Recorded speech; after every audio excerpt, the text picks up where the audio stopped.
महाराष्ट्र, मी कैलास दरेकर, महाराष्ट्र नवनिर्माण शेतकरी सेना जिल्हा अध्यक्ष बीड।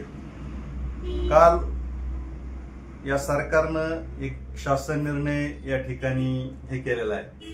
या शासन निर्णयामध्ये त्यांनी असं नमूद केलंय की राज्यात विविध जिल्ह्यात जून 2025 ते ऑगस्ट 2025 या कालावधीत अतिवृष्टी व पूर यामुळे झालेल्या शेती पिकांच्या नुकसानी पोटी बाधितांना मदत देण्याबाबतचा हा शासन निर्णय तो दिनांक 23 सप्टेंबर 2025 म्हणजे कालचा आहे।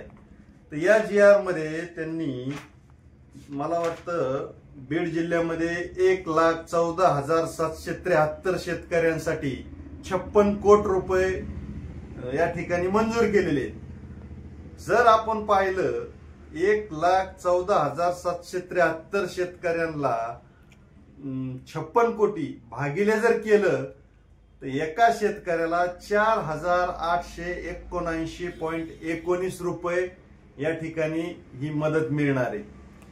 पण या मदतीवर शेतकऱ्याचं जे काही नुकसान झालेलं आहे ते भरून येणार आहे का? तर नाही, कारण शेतकऱ्यांचं एवढं मोठं नुकसान झालेलं आहे की पुढच्या 10 वर्ष सुद्धा ते नुकसान भरून येईल का नाही याची काही शाश्वती राहिलेली नाही। आणि हा शासन निर्णय जून 2025 ते ऑगस्ट 2025 या काळासाठीच आहे। मग सप्टेंबर मध्ये म्हणजे आता 8-10 दिवसापासून जी अतिवृष्टी होती याच्यासाठी सरकार काय करणार आहे? याच्यासाठी सरकार हे अशीच तुटपुंजी मदत शेतकऱ्यांना तोंडाला पानं पुसणार आहे का? एवढ्या ह्याच्यात शेतकऱ्यांचं आता परिस्थिती अशी, काहींची 5-5 एकर शेती मातीसहित खरडून निघून गेलेली आहे, पिकं तर राहिलेलेच नाहीयेत। आणि शासन या शासन निर्णयातून स्पष्ट करतंय की जून ते ऑगस्ट महापूर अतिवृष्टी झालेली आहे। सप्टेंबर मध्ये सुद्धा आता अतिवृष्टी चालूच होती, कालपासून थोडंसं हे झालेलं आहे।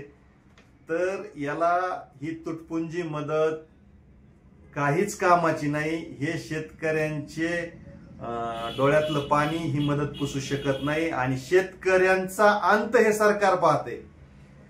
आता देवेंद्र फडणवीस साहेब म्हणतात की ओला दुष्काळ म्हणजे एक शब्दातली टर्म आहे, काय ट्रम का काय आहे ते म्हणतात, बोली भाषेतली टर्म आहे ओला दुष्काळ म्हणजे। तर फडणवीस साहेबांना आमची विनंती आहे की तुम्ही या बोली भाषेतली टर्म या ठिकाणी मान्य करावी आणि मराठवाड्यासह महाराष्ट्र ओला दुष्काळ जाहीर करावा।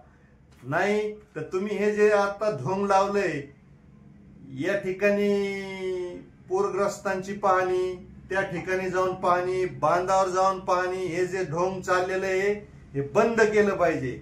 आणि जे आमदार ज्या ज्या ठिकाणी जाऊन हे असे ढोंगीपणा करतायत हे सुद्धा बंद झालं पाहिजे। हे शेतकऱ्यांना या ठिकाणी फसवतायत।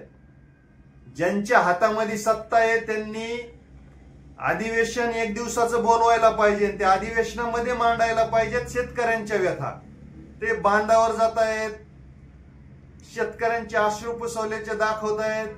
असा हा प्रकार थांबवा, हे ढोंगेपणा थांबवा आणि 288 आमदारांना या माध्यमातून विनंती आहे की त्यांनी या ठिकाणी ओला दुष्काळ जाहीर करण्यासाठी मुख्यमंत्र्यांना त्यांच्या पद्धतीने जे काही प्रेशर आणायचंय, जे काही वस्तुस्थिती त्यांना दाखवायची ती दाखवली पाहिजे, हीच आमची विनंती आहे। आणि या ठिकाणी मराठवाड्यासह महाराष्ट्रामध्ये ओला दुष्काळ जाहीर झाला पाहिजे आणि शेतकऱ्यांना तात्काळ या ठिकाणी मदत झाली पाहिजे। जय महाराष्ट्र।